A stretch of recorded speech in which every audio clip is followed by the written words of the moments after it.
Ashley McGirt, longtime activist and a licensed mental health therapist in Washington state. She's pretty much everywhere, talking to everyone. Why? Because right now there's a lot of trauma going on. Thank you so much for joining us, Ashley.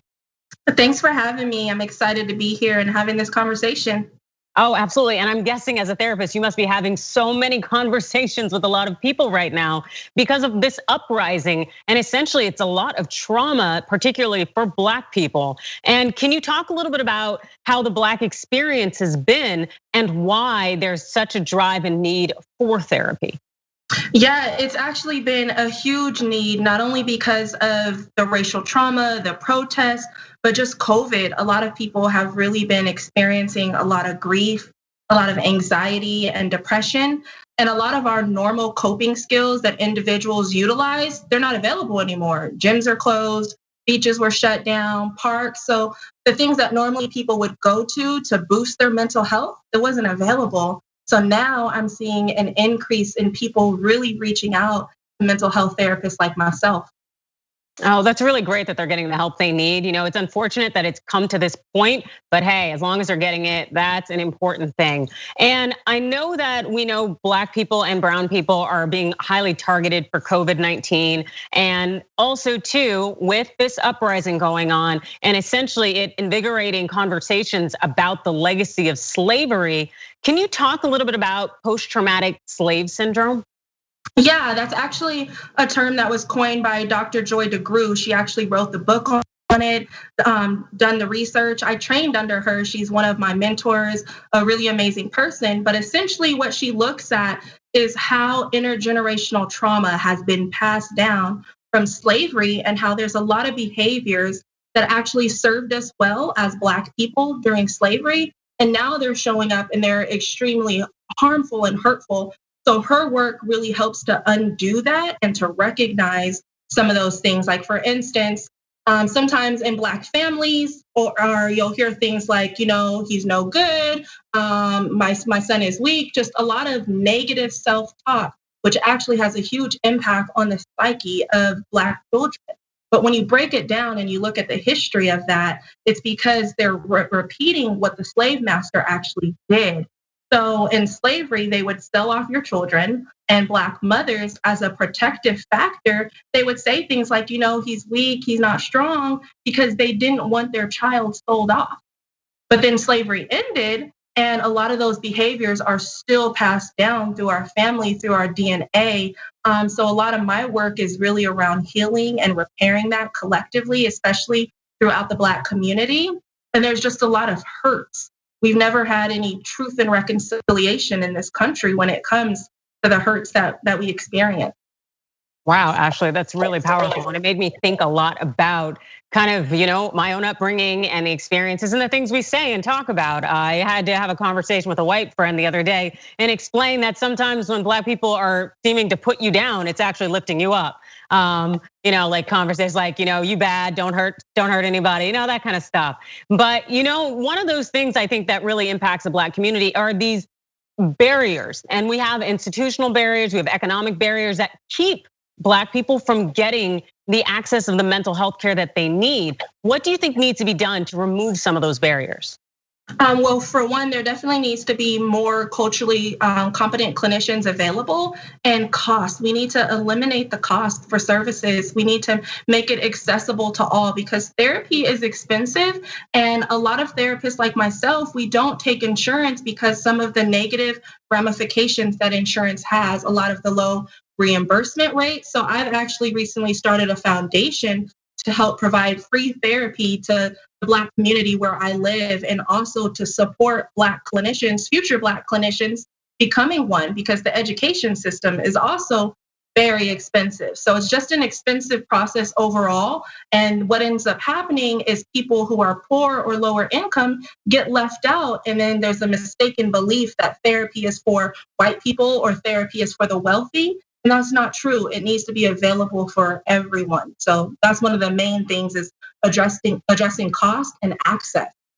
That's fantastic. And your foundation, I believe it's the Washington Therapy Foundation, is that correct? Yes, Washington Therapy Fund Foundation. Fantastic. And I know you have pretty much this wealth of experience because clearly you're very knowledgeable and you have an incredible skill set. And I understand that you've trained employees at Yale, Amazon, Lockheed Martin, and a number of other institutions.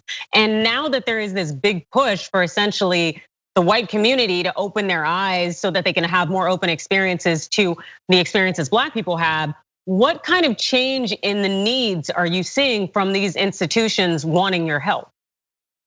Well, the big change is the fact that they're reaching out, because a couple months ago, I was reaching out to them and they actually didn't see a need for my services, but I'm treating a huge portion of their clients. I work in Seattle, so it's a huge tech industry, and the majority of my clients are with Microsoft, Facebook, Amazon, all of these companies. And I'm like, I'm seeing a need.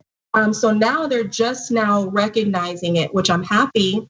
And an interesting thing that's actually coming up in session with a number of my clients is a lot of anxiety around the skepticism that these companies are now, verbalizing that Black Lives Matter, but how are they actually going to show actionable items behind those words? And so these organizations who are reaching out to me, they're taking the first step in education, providing tips and skills and tools, and restructuring their organization and some of the policies that they have just around racism and white supremacy that is embedded into a lot of the work culture.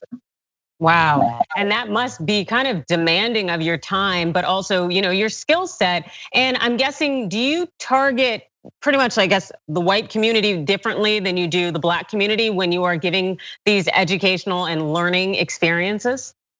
Well, there's things that I don't necessarily need to explain to the Black community when I'm having a conversation with them, just because there's concepts that aren't foreign to us. But things like systemic racism, police violence, those are now becoming everyday household terms, but they weren't foreign to Black people, at least to most Black people. We recognize what that is.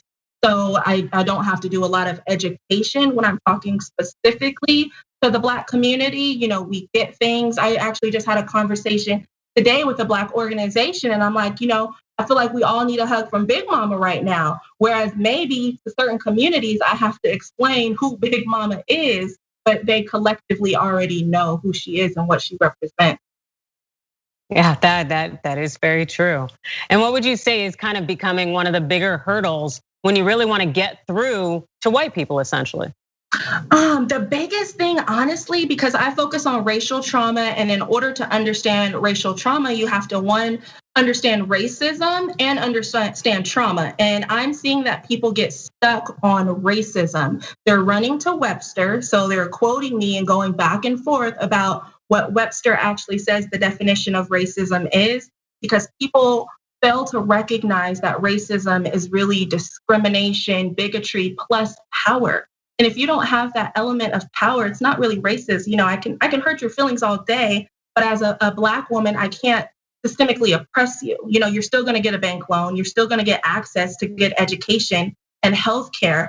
So it's really been getting people to recognize the power element behind racism and how these systemic issues impact our mental health and our psyche, and why it's important to have culturally responsive clinicians like myself doing this work. So that's been one of the biggest hurdles, people getting hung up on just the definition of racism. And you say culturally responsive clinicians. Is there kind of a push in the mental health community for maybe particularly white therapists to learn this information so that they can actually be a part of these conversations and discussions, so it doesn't exclusively fall upon you? As I'd imagine there aren't that many Black therapists as compared to the number of white therapists. Unfortunately, no. And that's because we really have to understand the history of mental health, psychology, psychiatry. It's an inherently racist system that I'm working within. The APA, the American Psychological Association, just recently recognized not too long ago the impact that racism has on our mental health. So while I wish this was something that is being pushed, there are definitely a lot of white allies who are advocating for this. But overall, when you look at the founding board and who's in charge of the field of psychology and who makes the decisions, who helped write the DSM, these are not things that are being pushed. Dr. Joy DeGruy, who we mentioned her work with post-traumatic slave syndrome, she is not a household name, yet we all know Sigmund Freud, Carl Jung, And he said that Black people were inferior to white. Sigmund Freud studied white Jewish women. So it's not something that is really advocated as a whole, but I would like to see it. Wow, well, that is something I think we would all kind of like to see, especially myself, because hey, we all want to feel balanced and get the health and the care that we need. And thank you so much, Ashley, for joining me. Can you tell everybody where they can find you? You can find me on Instagram at Therapy with Ash. Yeah. All right. AshleyMcGirt.com. All right then, very cool. Thanks so much for joining us, Ashley. Appreciate it. Thanks for having me. On the go? Don't worry, we got you covered. You can still listen to TYT at our new podcast network. Find us on Apple Podcasts, the Google Play Store, or at tyt.com/podcast.